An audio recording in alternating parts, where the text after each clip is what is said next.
ప్రపంచ శాంతి ఇంకెంతవరకు సాధ్యమో చెప్పలేం. ఎందుకంటే క్రమంగా జరుగుతున్నటువంటి పరిణామాలు క్లియర్గా కనబడుతున్నటువంటి ఎవరికి వాళ్ళు అణుబాంబులు మళ్ళీ తీస్తున్నారు, రకరకాల ఆయుధాలు తయారు చేసుకుంటున్నారు.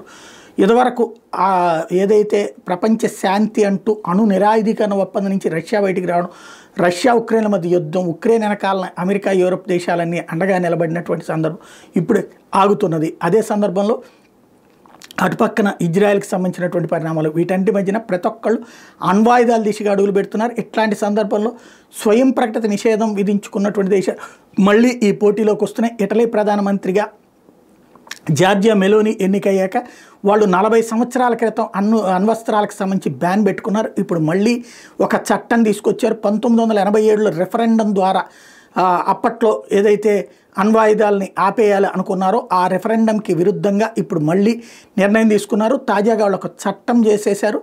మళ్ళీ అణ్వాయుధాలకు సంబంధించినటువంటి వ్యవహారం జరపాలి అన్నటువంటిది. ఇప్పటికే 11% ఈ అణ్వాయుధాలకు సంబంధించినటువంటి వాళ్ళ దగ్గర ఉన్నాయి.